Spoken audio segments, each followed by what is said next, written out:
Hello there. Hello, Mr. Willis of GOTO fame. How are you?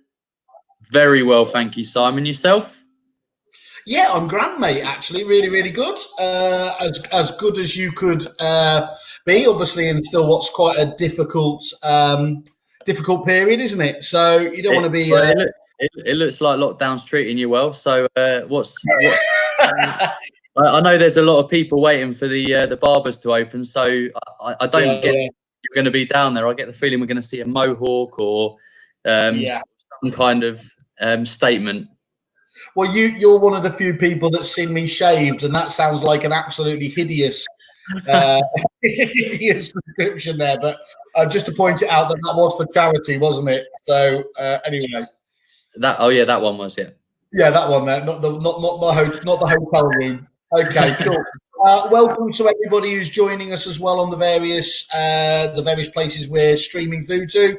I can see we've got Gary Hardy. Hello, Gary again. Sarah, you're on board, and I'm sure we'll have others in there. As ever, if you feel like asking a question, as long as it's clean, I will ask it there. But we've got as I said, the fantastic guys from GOTO here today to talk a little bit more about their service, and specifically, Alex. The bit I like about your title was control more sales and significantly increase your income with GOTO. So you didn't feel you could undersell this. You thought you had to go to significantly increase your income, yeah? Yeah, I mean, it's, why hide the truth? That is the fact of the matter if people engage with us in the right way. So hopefully I can paint that picture today. Lovely. So basically, if they don't make significant amounts from you, it's their fault, and they're the idiots, yeah? Oh, I mean, if they follow our process, then absolutely should happen. I don't know what happened to the client was always right, but anyway, never mind that. Let me just see if I can share a screen here, Alex, because I think we've got just a very brief, just sort of overview document, haven't we? Let's just have a look. Here we are. So I'm just going to share this up on the screen. Can you see that okay from your point of view there? Let me just. Yeah. Is that all right? Yeah. Okay. So obviously, absolutely. We're going to come back. Look, I don't want us to talk too much about the concierge bit straight away. Let's detail the services, if that's okay. And then what I'd like to understand is once we look to the individual services, how that ties together with the concierge sort of element that we're talking about.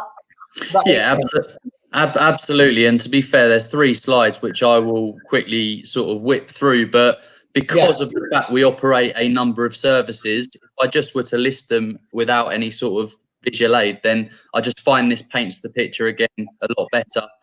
So these slides are important to share because these have stayed consistent since we launched the business in January 2016. So these have been the same slides that we've been using for 4.5 years.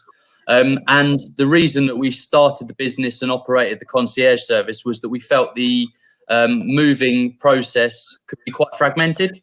There's obviously multiple things for home movers to arrange, multiple relationships for estate agents to have. And I feel that image there encapsulates the amount of things that obviously they have to remember to refer, but also remember to arrange, and home movers have to as well. So what the ethos is behind what we wanted to do is shown on the next slide in terms of the blue sky thinking, which Sorry, Alex, just before we move off that. So what I'm looking at here, obviously, is a kind of almost an underground map, isn't it, of the complexity around the whole home moving scenario here. And obviously what you've tapped into is that there is a lot of different things going on for the punter to control. And what you're trying to do, as I understand it, is help out with all of those, with those different strands anyway. Is that right? We're trying to streamline and simplify the process for a home mover, having to deal with one company and one sort of person, one phone line, one system to deal with their moving journey. And obviously this is encapsulated by what we do here, because myself, I last moved home in 2015, and just from my own personal experience, I sort of used the mortgage broker that one of my local football mates knew. The estate agent didn't want to sort of recommend anything to me, rather frighteningly. So, a survey, didn't want to know. Solicitors sort of left us to our own devices. So I was having to find out things through Google, search my own way around it. So this was obviously before I started at GOTO. Saw it firsthand how complicated that journey could be, and also, you know, you don't know the level of quality provider that you're engaging with, whether the cost is competitive or not. So what we've got here is that we sit as a sort of concierge person for the estate agent and the home mover, and we can help arrange every element of the moving journey for them through the experts on the panels that we offer. So we have now 7 property services that we operate under the concierge service, under the same platform. And then obviously we're always looking to adapt and evolve them, but we've sort of released them one by one and evolved the concierge process to the point it is now from when we launched in January 2016. So could you talk us through, just give us a really brief overview of those individual services where you can help out agents and indeed the consumer? Yeah, absolutely. So, I mean, we launched the survey service first, and that was because we were very aware of the banks doing a lot of desktop valuations. So people moving home wouldn't necessarily get anything for a survey through their lender. So we've allowed agents to refer to arrange an independent survey for their clients, and that's a survey purely for the benefit of that person, for their eyes only, and not conflicting with what the bank's going to say. So we, you know, for us that was quite unique at the time, and for the market. So it allowed us to get into a lot of great businesses, great estate agents who didn't have that revenue stream and that offering in place, and it allowed us to work with some really good agents that might have had in-house surveying practices, but couldn't service their conflict of interest work, or people that would move out of area, so they're sellers on their onward purchase. So we've sort of tapped into a fantastic revenue stream for agents with that service that we launched first. And what that then allowed us to do is, you know, we launched our conveyancing panel. So our owner, Nigel Hoth, and myself, we've got good conveyancing background. So we've got a conveyancing panel that encompasses 15 core firms, and agents are, you know, agents are allowed, you know, able to get digital starter packs as part of that journey. We've just released fast track conveyancing as well. So fast track conveyancing allows us to instruct the legal pack up front. And what that allows us to do with a clean transaction, we can get that property exchange ready in 28 days. But worst case, significantly bring that transaction time down through some of the things that we have in place in our proactive panel management. So that's something that agents can earn very well from as well through the relationships we've got. We've got really competitive firms that they can build their fee on top of. Our mortgage panel is extremely unique. So rather than being able to compare lenders on a panel, we have just over 250 mortgage brokers covering the UK, and we can filter that panel according to the client's requirements. So distance from client, distance from agent, average loan size that broker deals with, you know, average number of products they sell in, their fee. So some are fees free, others charge a fee. And then we've got specialist brokers that deal with buy-to-let only, self-employed only, adverse credit. So what we do there is, rather than sort of think, you know, what best rate is it? Or, you know, a lot of agents we speak to have a broker either in-house or they refer to, but usually, you know, they'll fall out with them at some point, or the conversion rate isn't as high as they need it to be. So what we do is we can fit the right client with the right broker and make it a competitive panel. So the service is of the highest level, and we're continually monitoring, taking out, adding brokers to that panel if the agent wishes to as well. And then if I suppose the other core, we've just launched our second wave of removals within the last sort of since lockdown kicked out. So we've got a panel similar to what we do with surveys of BAR regulated removal firms that cover every postcode in England and Wales and Scotland. So what we can do there is we've got technology that allows us to send a link to a client, a home mover, to walk us through their property, tell us what they want to take on the move, and then we can send that video to our firms that cover that area to then directly quote for. So the firms love it because they don't have to attend and do a site visit, which often costs them 250, 300 quid. They're not paying on SEO for those leads because we're bringing them ready-made. And that, again, is a unique service that we've launched that our agency partners absolutely love and have a need for. And then I suppose just on the final sort of core product that we offer, our online auction service we launched in January 2019. We'd sort of surveyed the market for quite a while leading into that and built the technology for it. And we sort of within 12 months, we've sold close to 550 auction properties. And that is something, a part of our business that grew significantly through the lockdown period because of, the fact that we could still generate interest, sell properties and do that kind of thing through the lockdown period. So I think I've sort of touched on those in quite a lot of detail, but those are the sort of the core products that we offer and a little bit of background behind all of those. It's easier to ask what you don't do, isn't it? Let's be honest. I think, if I was just talking without these screens, the sort of visual learners amongst us might look at that and go, well, yeah, I understand that. To be fair, you've obviously got to give the detail behind the service because there are a lot of USPs and unique points to them. But essentially, for an agent referring to us, it is an incredibly easy process, and they can get a referral over to us in sort of 1 to 2 minutes to allow us then to pick up and talk about these things. So from their point of view, they don't need to know the complexities. They need to know how easy it is to refer and essentially earn a few £100 for a minute's work. I mean, there's not many things that you can get that sort of level of pay for that limited. Not legally. I mean, I didn't want to jump in there. You're right. So, could you just highlight again to me that dynamic about the surveys when there's a conflict of interest? Because I know you do have a number of clients, obviously, that do their own surveys, but they still come to you. Just talk us through that. Why they need to do that? Yeah. So there's some fantastic agents out there. People like Andrew Grant, Pygott and Crone, Greenslade, Taylor Hunt. People that have their own in-house surveying practice. Yeah. Usually, usually those departments won't be able to do a survey on the property that they're selling. Yeah. Because of the fact, is there a conflict of interest there? So what we're able to do is bring their surveying practice onto our panel. So they can receive reciprocal work from us from other sources that might fall into the areas that they cover.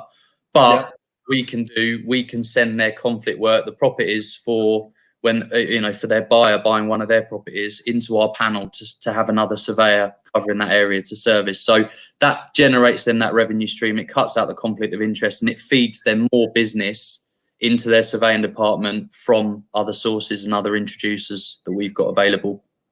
So it's quite a popular angle.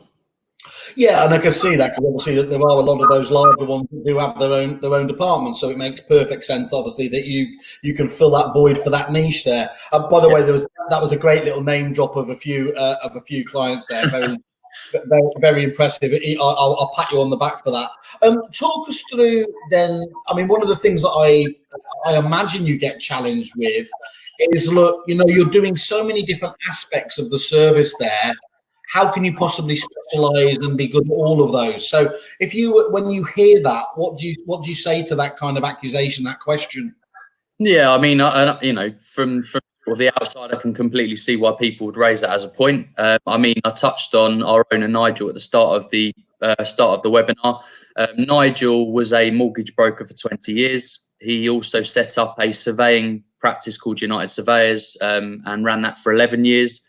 As well as a conveyancing panel that he previously operated as well. So from his point of view, he's got really good experience in 3 of those key parts of what we offer. And, I think we've got a really fantastic way of panel managing the experts that we're working with. So therefore, the experts are the solicitors on our panel, the sort of mortgage advisors doing the mortgage work. We're sort of panel manage them, and we've got really good knowledge and experience on the products that we're offering and how to maximize referrals. But the experts are the ones that we've chosen to be the best in business and generate and do the work. So, from that point of view, we've made it incredibly simple for people to refer. So I know that having spoken to, agents over the last few years, I know that business owners find it frustrating that their negotiators, their staff don't maximise the opportunities that there are to refer and earn from these ancillary services. So we've made it incredibly easy, whether that's them proactively referring or through our sort of numerous CRM integrations that mean that we can take that risk out of it by allowing sort of a referral to come over at a click of a button and sort of not relying on them to remember at every key point in the journey. So, I think just, we are the experts in terms of referrals, touch points, how to maximize the income. And we've got some fantastic experts on our panels who service the work and can sort of answer any of the sort of more legally, technically minded questions that people might have as well. Yeah, that's really good. I mean, I encourage everyone to have a look at your GOTO page on the Kerfuffle website, because actually one of the little known tabs along the bottom is actually integrations, and you are one of those partners that actually is quite prevalent and is proactive in terms of there. Do you want to just recap as far as you can do in terms of those CRMs that you've got on board at the moment? And I imagine there's other ones coming on board as well. Yeah, I mean, we've got an integration that has sort of progressed 3 or 4 times with Repit. So we've got a really good integration with those guys, and we're one of the sort of we're one of the initial alpha partners on their foundations platform. So, you know, we've got something in the sandbox. I'm trying to use these words now as if I know what I'm talking about, but yeah, we're going to be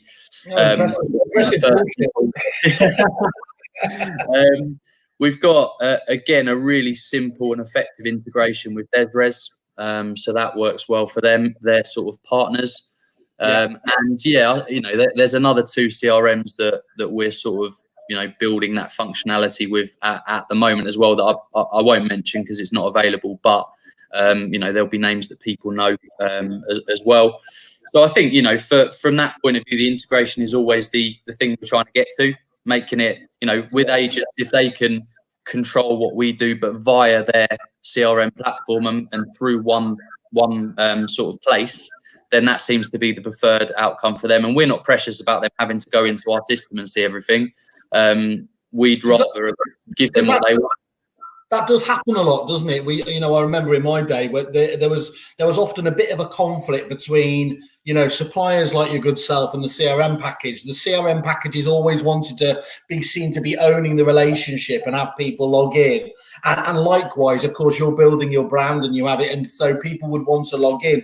And that was often quite a frustrating sort of tit for tat argument as to who kind of owned the interaction. So I think that's a really good, mature way of doing it. If you don't, you know, if you aren't precious about that, as long as the client's getting what they want, that's a nice open view. Well, I think it works both ways for people, because from our point of view, we, you know, and I've said this to you on numerous occasions, that we could probably do a better job of marketing ourselves and shouting about the things that we're doing and the great news stories that we're seeing every week in terms of our partners and what we do. But a lot of the time we are the white label partner, and we don't sort of have our branding. You know, we appear as the agent in a lot of ways. Yeah. And I think, you know, at the end of the day, I know that people and businesses will spend a lot of time on their tech and putting together systems and platforms, and they probably want people to use it, see it, and sort of shout about how good it is from their side of things. So, you know, we just see whatever's going to work for the introducer is key, the agent is key, and we're not precious about how we're seen or what we do, as long as it works, the process works, and the business is there. So that's kind of always been our standpoint, that side of things. Excellent. And although, I mean, and I think that's great again, because there are so many touch points. It makes sense to have that reinforced systematically with the system. So that's great to hear. But just as an aside, whilst you want everybody to use as many different services as possible, you don't mandate that they have to, do they? They can pick and choose. Is that right? Absolutely, yeah. So they can choose to use us for all or any of the services. So, you know, effectively, it is a bit of a pick and mix approach. We do appreciate that people have their own relationships. They might own their own broker practice. You know, they have things in place that they're very, very happy with. So we always say, look, if you've got an existing trusted partner that you would like to open up to add to our panel, then we're flexible to do that. And we've done that with many people, where we've added solicitor firms, we've added their broker to the panel, and we want it to work for them again. So, you know, at the end of the day, when, you know, people can have that flexibility to add who they want to use. But if they don't want to use us for 2, 3, 4 of the services, just want to use us for surveys, just want to use us for conveyancing, then, you know, they can do, absolutely no problem at all. But we do feel that, you know, the more services that people use with us, the more they can control that sale, coming back to the title of this webinar, and the more income they can generate from it. So we would always recommend it, but we don't mandate it, of course. Yeah, I think one of the really interesting aspects, and we said we'd talk a bit further about it, so let's look at it now. And you know, you talk quite honestly there about sometimes people don't actually know just how much you do. I definitely think one of the biggest, almost like secrets about GoTo is that concierge element, which is weird because actually people, you know, they hear you talk about it. But can you talk about how some of the clients actually use that as an instruction winning tool, how they actually portray that out? Because I think it's massively powerful to be able to talk about all these services that you have in your kit bag and presenting them not as a kind of, you know, being seen as, oh, well, we're making money out of this, but actually seen as a benefit. I know myself, okay, I'm probably that minority of people that just signs up to everything. But talk us through how your clients who get involved in the concierge element, how they use it. Yeah, so we have people doing and using it in different ways, and it's really interesting to see how people do adapt and use it. And obviously, we try and take some of that best practice into other partners when we're onboarding them. We've had agents that will wrap up a higher fee and say that the fee includes their solicitors, includes another couple of services to sort of wrap up a bit of a bundle approach and try and win that business. So instead of them charging £2,000 as a sale fee, they might charge £2,999, but it includes your conveyance and then it includes another product as well. So Yeah. quite interesting seeing people use it that way. I think what we're sort of moving to and adapting to is creating bundle options for people. That's the next wave of what we're doing to sort of utilize more of our services in a bundle route. And that will involve discounts on survey and removal at the end of the process, as long as they opt into a couple of services front end, like the conveyancing, for example. So that will be to come, and that will be something that we'll release and launch in the next sort of 4 to 6 weeks. But I think, you know, if people are going out into the living room, what we do with our services, we try and work on touch points, and we try and get people to refer clients at an earlier stage in the journey. So whether that's on valuation or newly instructed to market, or, you know, viewing, offer made. So we're effectively trying to earn our partners more income from buyers and sellers that might buy through other agents rather than just their core transactional buyer and seller. And what that means is that people can go to a valuation and say, look, you know, we can put you in touch with our home moving partner, and they can talk to you about every part of the moving journey and give you a full cost of moving. And I think that's quite a powerful tool for people to use that in the living room. And it's definitely feedback I've got is that it's an instruction winner for them in a lot of occasions, because people like the ease of having that one contact and being and in reality getting a transparent, or, you know, almost transparent cost of moving at the outset, because a lot of the time people will go into it with a bit of ambiguity about, does this include everything? You know, how do I know I'm paying the best price? It's a bit of a minefield. So we see the majority of people use it in that way and just pitch it in a really good, efficient way to try and make people think, well, that's a fantastic, you know, it's definitely worth a conversation. Yeah. So not to be contentious, but it's true, very true that, you know, you have many clients across all demographics, but you actually have a lot of the online agents as well. Again, it might sound a bit contentious, but do you think is it true to say that the online agents are more comfortable selling that concierge service, selling that package, or would that be a wrong guess? No, I mean, absolutely right. And, you know, the sort of the online hybrid agents, you know, these guys we've worked with for a long time. So as I said, you know, with us launching the service in January 2016, you know, we were effectively launching with Purple Bricks in May that year. So within 4 months of being a startup, and we've developed, you know, that relationship's been fantastic for us, and hopefully for them. And, you know, we've added sort of Yopa to that, and we work closely with those guys as well, and work on a couple of services with House Simple as well. So, you know, what we find is that, you know, a lot of the time they've got a sort of, you know, an outbound call team, or they've got their processes in place to sort of be able to deal with the volume, talk to people at the early stages, and sort of, you know, almost work off a pitch at that point. And so therefore what we can offer completely makes sense for what they can do. So, you know, those have been really key, important relationships for us. And, you know, at the end of the day, they've always promoted the fact that they want to get the customer service right and do what's right for the customer. And that's allowed us to sort of develop what we do and learn from what they want on volume scale as well. So, you know, at the end of the day, we've taken a lot of best practice into what we do generally and how we work with our independent estate agency partners as well, who have also, you know, looked at things different ways as well and given us some fantastic ideas about how our process, how our sort of proposition can adapt as well.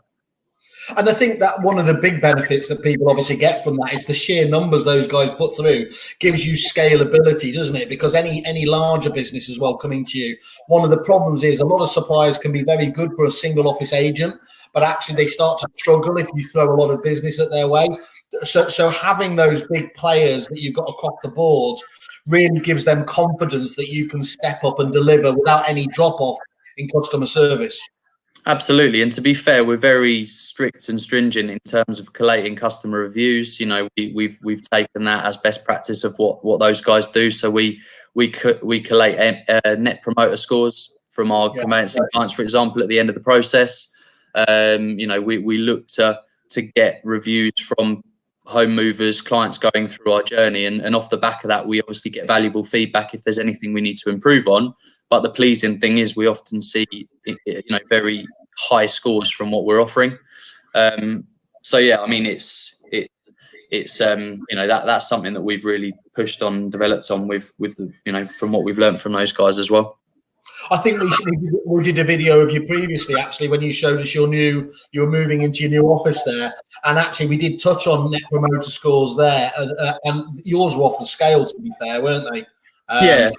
So it's you know, it's generally seen by, you know, Amazon, ASOS, you know, there's some, you know, Starbucks, they use it as a sort of the most genuine kind of customer feedback score that they can try and gather, and it's a one-liner question every time. It's how likely would you be to recommend this service to family and friends? And people will obviously, you know, be as honest as they want at that time. So, you know, we've sort of very happy with the score that we've got, but there's obviously room for improvement, and we'll always try and sort of improve until we get the absolute optimum score. That's the perfect corporate response there. That's look, you know, when you came on this show that you were going to come to the home of quality content and news. So let's deal with a couple of the questions now and go to the most difficult one of all. Obviously, Graham Wilson pointed out that you had a tab open with the search engine Bing. I can make out the first part of the question. Can you ask him what the question was? Graham, you will notice I closed down that screen now because it was actually my search engine. Don't you could have stitched me up there, Simon, but I'm glad you pointed out it wasn't my screen. Yeah. What would it be? Can you please get Arsene Wenger back? You don't have to answer that, by the way. We're not talking football with you. You're obviously in cock-a-hoots with what's about to happen in the next few weeks. So, how relaxed do I look? I look relaxed. You're staying in your house though, yeah? You're not going to go and celebrate near the ground, are you? Do you know what? I've just had delivery today. 6 smoke bombs. So whether I'm out in the streets or in the garden, it's gonna go off everywhere. Anyway, this is a serious show, so let's get back to it. Gary Hardy, hello Gary again, is a great way to simplify what is a minefield of options for the consumer and easily fills the gaps where agents don't have in-house services. So I know he's obviously concurring there with obviously what you're talking about, and I know obviously Gary had many happy clients at Repits. You know, who would have been feeding him that information and working together on that to get all things right. So he certainly knows what he talks about. But he has a follow-up question, which is, hi, Alex, are there set payments for the agents for each menu item? And is there an uplift if multiple are taken? That's a good question. So how do you support the agents in tracking referral progress? Yeah. So the agents have access to our platform. So we obviously register the agent and obviously they can track referrals. So they can track progress and see notes from our side in terms of how the calls have gone. And then they can see which have instructed. And once they instruct, they can see a case tracking element behind, you know, their conveyancing case. You know, we're integrated with the solicitor firms on our panel. So we're getting real-time updates in terms of when they're updating their system. And again, the mortgages, we've got a case tracking system which the brokers update. So to be fair, it does give them a really good picture of where the transaction is. And that leads me to sort of reiterate that the more they then use us for, the more services that the agent uses us for, the better they can sort of have a picture of what's happening in that transaction, because they can see every element and where it's at the time. So that's interesting there. So I mean, I understand the concept behind that, but you've got the individual elements in your dashboard. Is there a combined view that enables you to kind of see key elements from that as well, or do you always still need to drill into the individual services? The way it's set out is that it's on an individual basis. So we'll have a tab for conveyancing, tab for mortgages, tab for the other products, and they'll sort of go in and see that. But generally, with the way a transaction works, obviously, you know, the initial part will be the conveyancing will obviously be ongoing. The mortgage will be generally ongoing. You know, your EPC and floor plan will be sorted up front. Your survey will be done in a short turnaround time. So there'll be elements that are obviously closed off in the process that you don't need to check. And generally, the consistent one will be keeping an eye on the conveyancing, mortgage, and just having an idea of where it's in the transaction from those two tabs. Yeah. I think Gary touched on obviously the amounts that people could earn per product. I've just seen Joe Robinson pop up, so we'll leave his question for a minute. As usual, our watchers and listeners are after the tough question, which is basically they're just obsessed with what that search engine was showing. Anyway, yeah, I'm glad that that's going to be the key take home from this this chat we're having. So just in terms of breaking down the income amounts, I mean, in terms of the EPC, floor plan, conveyancing and auction elements of what we do, the agent can have a flexible earnings option where they can be in control of what they earn. So effectively, for the solicitors, for example, we have a base rate amount that covers the legal fee for the solicitors, and then the agent can build on top what they want to earn. So, you know, we have partners that are, you know, earning from anywhere between 100 to sort of 450 quid per case. So, I mean, generally, I'd say on average, 200, 250 is the amount that we see most of the time. And then the auctions is a sort of, you know, we obviously want to try and ultimately sell these properties. So we try and set the buyer's premium at a fixed point and recommend an amount that will not put buyers off from proceeding with that property, but effectively the agent's in control of what they want to set to earn at that point. So that can be whatever they want it to be. In terms of the surveys, that's £100 plus VAT per survey order. Removals generally are between sort of 50 to 75 quid a move.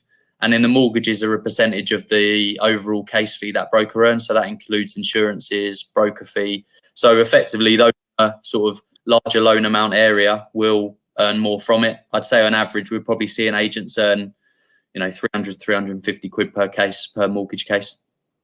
Okay, that's very impressive. Just as a follow-up there, you touched on it a little bit, but apart from the financial aspects there, is there any benefit to those agents working with you on multiple services? I mean, I'm imagining actually they align and support each other quite well, don't they? Yeah, absolutely. I mean, just simplistically, I don't know why I chose to use that word. You know, there's many benefits to the approach. Obviously, the control element is the fact that the more you use, you can control that journey. It's incredibly easy to refer multiple things. So, you know, agents, when we first launched the business, they weren't they weren't necessarily making income and having income from surveys, removal, some of the things that we offer. So by having those on the same platform as your standard conveyancing, your mortgages, it prompts people to refer them over and make sure they're not missed and that income can be maximised. And I think, you know, the moving journey for a home mover going through that process. I mean, we've got numerous testimonials from people that have used us for all products, and from their point of view, it works incredibly well, and it is a bit more of a stress-free, you know, element, the fact that they're being spoken to and just almost having their hand held through that journey. So from that point of view, the process works incredibly well. I've done a case study recently on what we should earn an agent if they were doing on average 30 sales a month. Oh, okay. That's interesting. And broken down by service using a number of different sort of calculations, if they were tapping into all of the services we offer and using the touch points that we recommend, then a 30 sales a month agent should be earning just over 20 grand a month from our ancillary services. So, you know, suddenly that's on top of the sale fee, and that suddenly becomes a sort of £250,000 income stream for that agent just from the ancillary services that we offer. And to be fair, that's based on an agent earning 250 quid for the conveyancing, you know, so, you know, there are people that can build up those amounts further and potentially even more. That's really interesting. Do us a favour, do share that with us if you can do, and we'll build a blog around that for anyone who's interested. That's a really interesting dynamic. I'll share as well. I've put together, it's almost like copying your white paper element, Simon. I don't know where I get these ideas from. There's a flyer in terms of maximising, how to maximise referral stream and incorporating all the services that we offer. So I can share as well to circulate as you wish. We'll send that out on a mailing list. That'd be really, really good. So yeah. So look, I mean, one of the questions I was going to say is how much extra revenue can an agent expect to earn from a partnership? But I think you've hit on that really there. I think just on that calculation, it worked out as I've just done. It worked out that they should be earning an additional £670 per sale. Wow, well, that's a standout. That's a standout stat, isn't it? There, so that's the one we'll share. That's the one we'll share. Okay, that's fantastic. You will have good like just every supplier. You will have great agents that use every aspect of your business. They do it well, and then you'll have others that for whatever reason aren't hitting those high figures. What level of hand holding do you give? What account management support to help move those guys from to good to great? Yeah, okay, great question. I think we I mean, in terms of, it's worth noting there's no cost to use our system, and there's no cost for additional training and ongoing support. So we will onboard people and get them set up on the system, and then effectively we want to work as closely with our agency partners as possible. So often when we're in a normal, it will involve going and doing on-site training and sort of having people away for sort of an hour and a half just to sort of do some initial training on how to use the system and a bit about each service we offer. And then that will be an ongoing thing where we'll sort of develop their knowledge of what we do to mean that they're a bit more self-sufficient rather than just refer and sort of leave it go, which is absolutely fine because we can obviously pick up on those conversations. And then, we've got a remote training team. So we've got the ability to share screens so we can, on an individual basis, set up time to go over the system, go over the sort of the proposition with people when fits them.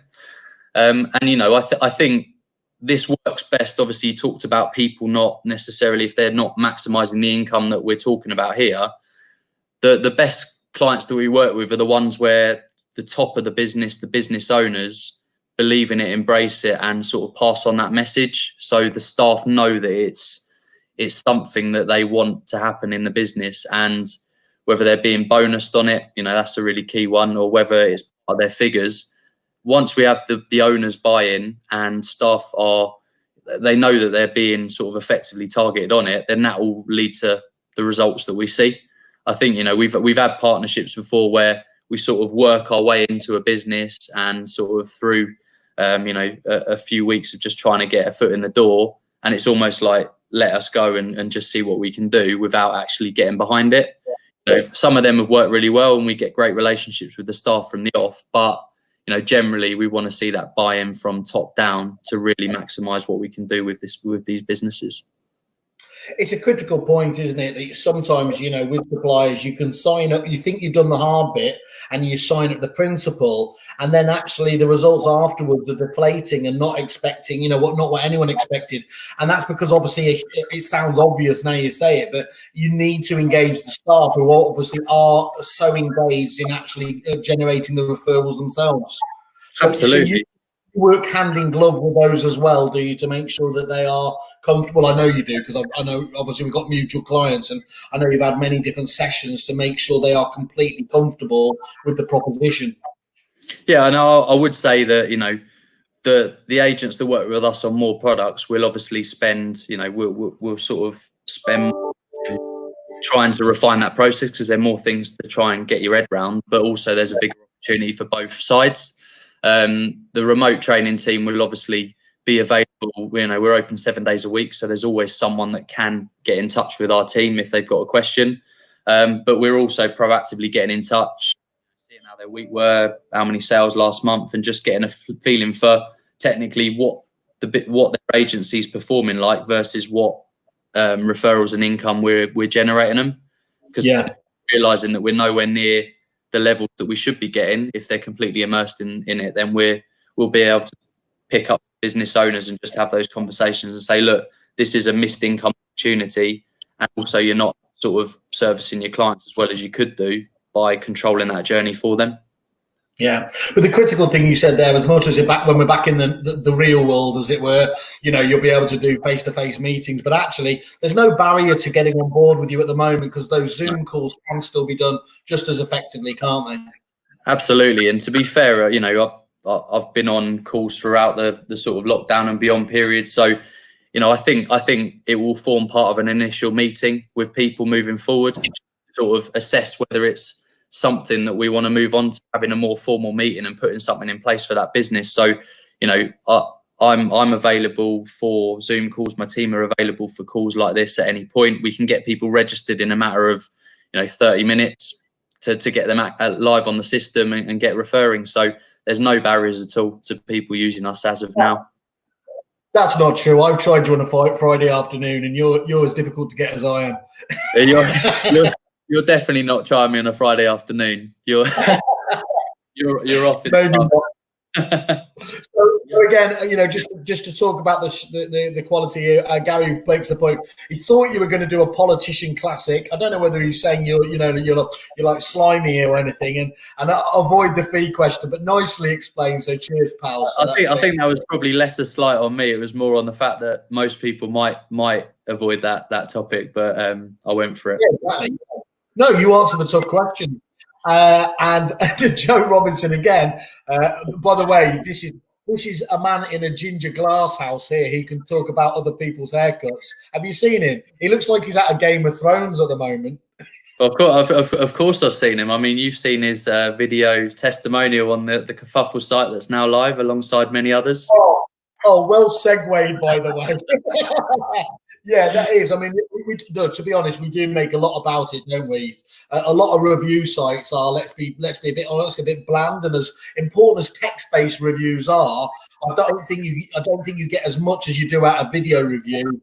Go and have a look. There is a video tab on all supplier pages. And with those, with companies like Your Good Self, I think you've got 5 or 6 already on there. Joe Robinson, absolutely nailed on operator there, talking very lucidly, backing up everything you're talking about today. So it's almost as if it was just too convenient. and rather than avoid the question, I will confirm that I have not had a haircut, and it's just been slicked back more and more, so you can't see the ponytail. If you've got a mullet, I'm going to kick you off the show. I'll just bring this up a little bit. Yeah. And again, Gary says slick, which I'm assuming is about your patter rather than your hair, but we'll so obviously, look, you've got a huge amount of obviously products here. You've got obviously very satisfied clients, and let's be very honest. I know a lot of those businesses. They are not easy businesses to keep happy. And I think the fact that I know that, I think we brought them on together when I was there, and the fact that they're still with you talks absolute volumes about what you're doing for people. The client retention rate is, we don't sort of really lose any clients, so that is true. No churn. You're a bit like who's the woman that hobbles people? Anyway, I don't know. Probably before my time. Okay, never mind. Yeah. So you've got a load at the moment, but what have you got? Are there any new products you've got in the pipeline? What's going to happen there? I'm assuming that there's a roadmap, isn't there? Yeah, I mean, we obviously don't want to sort of add too much more to what we offer because, as you've seen, it is quite a sort of easy process to understand once people are working with us. but there are a lot of elements to it.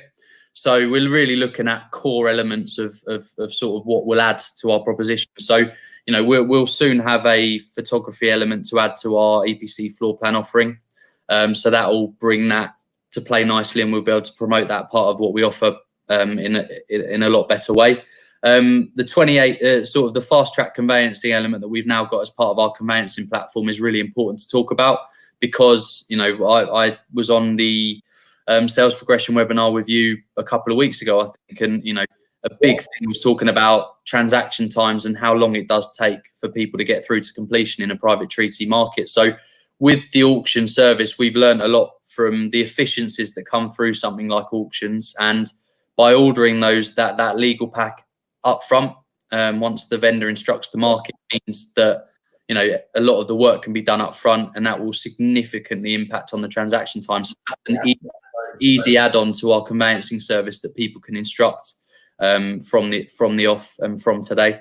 And then we've got another product that we will again be launching quite soon, which is sort of again linking to our auction service, but bringing it into the living room and making it a little bit more sort of understandable and acceptable for vendors to get their head round in the living room from the outset, rather than think my property is not an auction property. So that's really excited to bring that to the market. So I can talk to anyone about that now that wants to sort of have a private conversation about it, but we will be officially launching that probably in the next week or two. And of course, you'll be launching it on Kerfuffle first, won't you? Because otherwise... Absolutely. In many ways, I'm a vindictive and hateful lover. Should we talk about the fact that we've both got exercise machines in the back of our... I mean, is yours used as little as mine? Well, mine's got a TV, so that's how I watch, okay, so just let's touch, obviously winding towards the end here, but what have you seen, how have you seen your clients change during this period, this lockdown period, and how do you think that's going to impact on them going forwards? I mean, clearly, I imagine it would have gone off the side of a cliff like it did for everyone there. How have you seen people adapt, though? Well, we're lucky from the fact that, the type of agents that you've introduced us to in the past, we work with a really good standard of agent, often market leaders in their area. So, often there's been obviously furloughing of staff, but they've had staff that have still been kept busy and been able to take properties, not on in terms of going and visiting them, but, getting them to a point where they will instruct them at the right time. So they've definitely been active. I mean, the auctions piece that the online auction service that we operate, that was a big thing that we worked with our partners on over the period. So we were quite busy with them looking at their existing pipelines, trying to transfer existing sellers onto using auction, the most motivated sellers that needed to get sold or needed to generate interest in this period.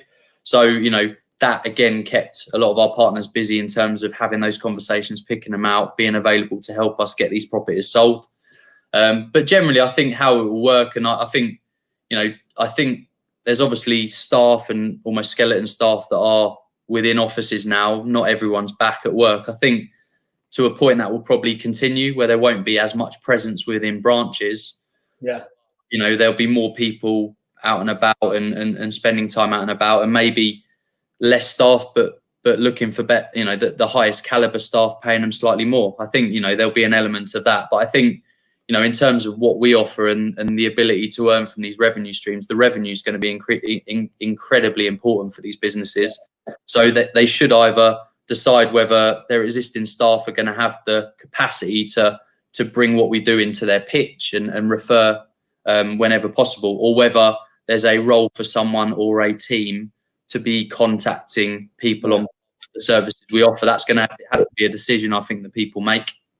But that again goes back to the crux of this conscious of why it's so poor. You'll be familiar, as many agents will be, won't they? Whereby, look, you can only really focus your team when they have so many other jobs as well on a few different things. So, if this month you want to have a focus on conveyancing, then normally financial services will go down. And it's a bit like whack-a-mole, isn't it? Next month you want to do mortgage services, and conveyancing falls off the agenda. Now, if you're trying to do as many different services as you've done, you really are just going around.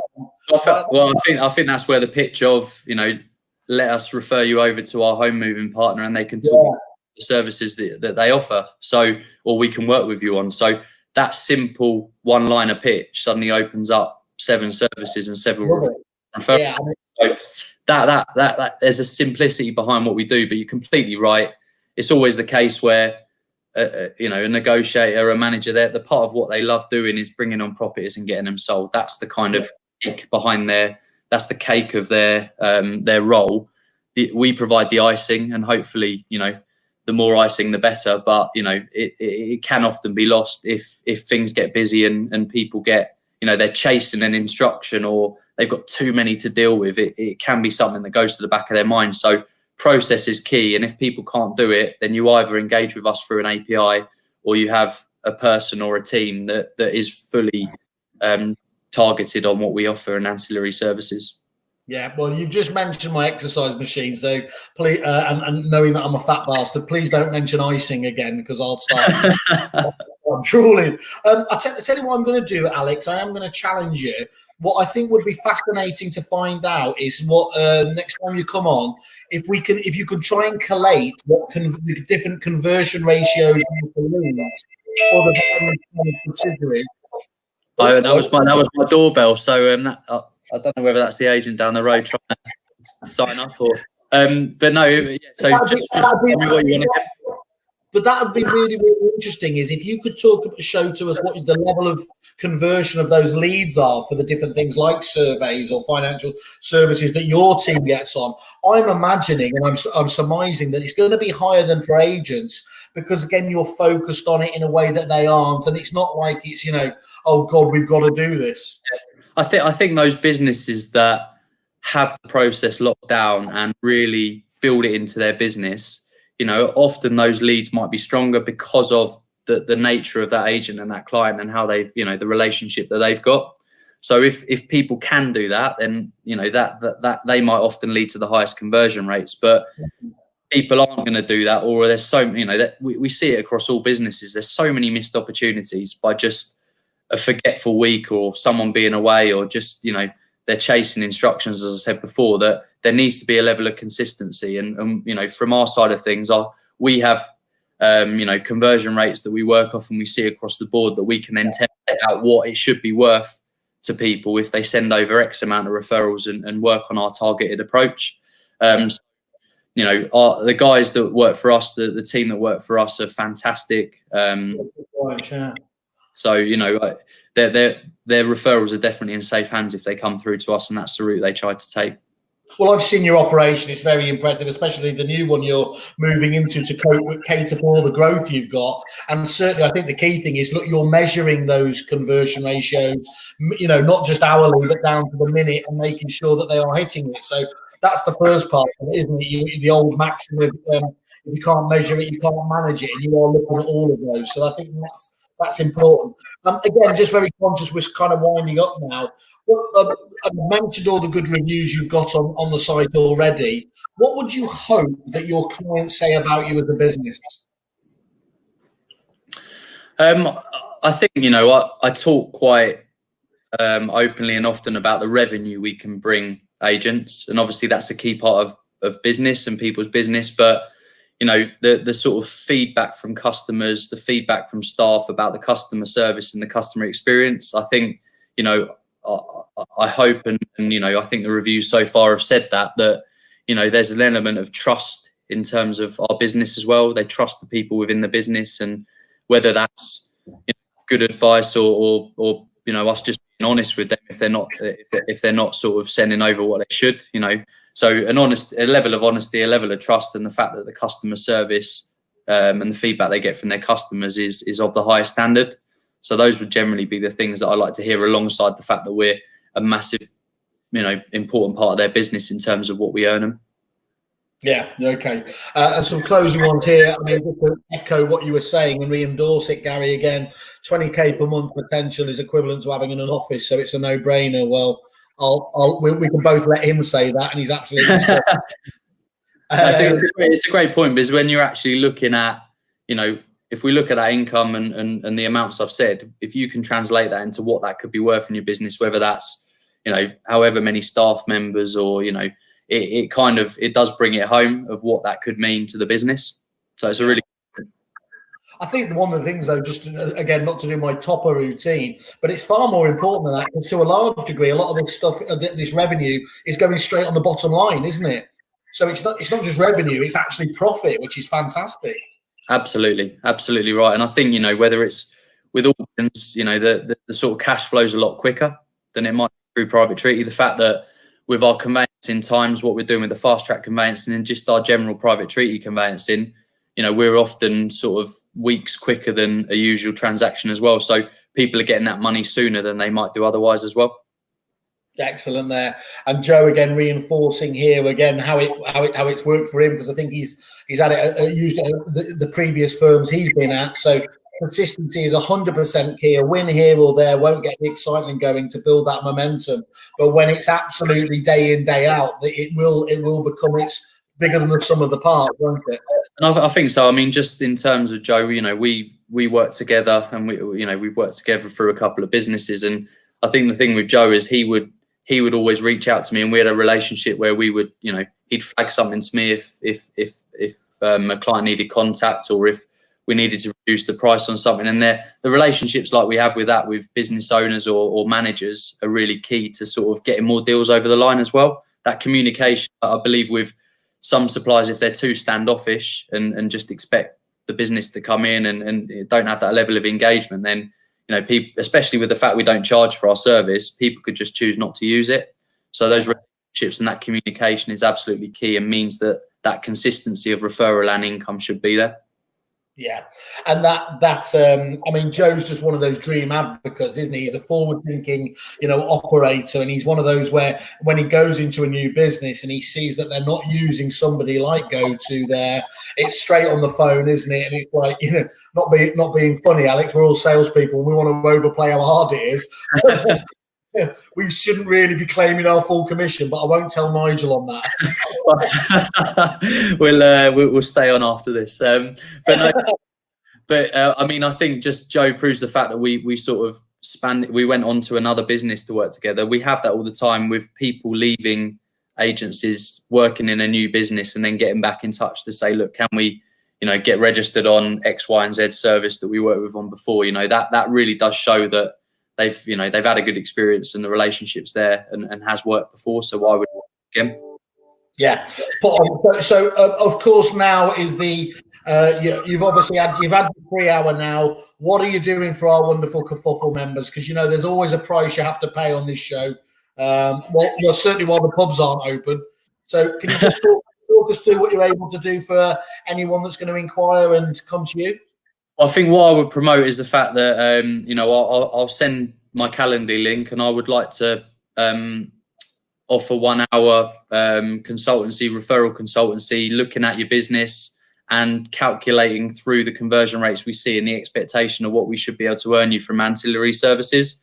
It gives you an idea of, are you doing enough of a good job within your business currently, and what is that extra income that you could generate from tapping into the way we do it, or just hearing about how we do it and implementing in your business anyway. So, sort of more of those conversations would be great. And I think I'll come back to you with a bit more of a sort of an offer that's around increased income, or we've got a voucher. Hang on, significantly increasing income. Oh, no, I'm talking about rewards. We've got a rewards platform. So if I come back to you about first month, we'll pay reward points on referrals rather than just banked income or something like that. I'll put something together. I'll come back to you by the end of the day, and then you can release that as well. I think that's an added bit that I'd like to get out there. That'd be great. And I got all bashful now. That's really kind of you. So thank you. And I don't know what Joe's talking about here, but he says something about La Manga 2, which is, I don't know what he's on about there. So I'll just leave that there for anyway. Look, Alex, thank you very much for that. I'll just, we will go back to everyone on there. We want to have you back on, obviously, to talk about, all the other stuff and case studies.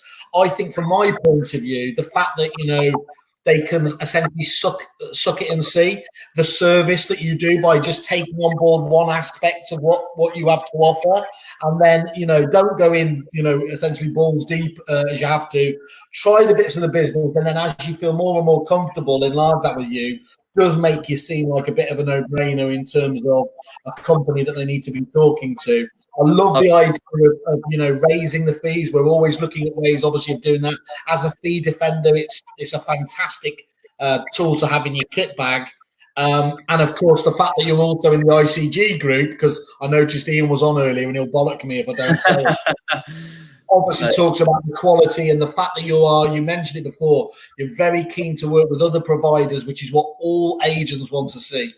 Yeah, and we've, the ICG group, we're sort of, it talks about bringing collaboration across suppliers, and we are actively working with 4 or 5 of the members in terms of crossover with products, how we can sort of help support their client bank versus vice versa. So, it's looking at ways that we can work together with other suppliers 100%. So the ICG has been fantastic for that. Okay, well, thank you very much for today, Alex. That's absolutely fantastic. Thanks for the deal and all the updates on that. June the 22nd, I believe, is when the pubs are open, so we should reconvene there. We'll leave Gary to have the final word. Thank you for all your input, guys. That's great. It has been really, really good of you to engage so much as ever. It says, great session, guys. Good to see you, Alex. Cheers, Simon. Thank you, everybody there. Coming up soon. Thank you very much, everyone. Cheers, chap.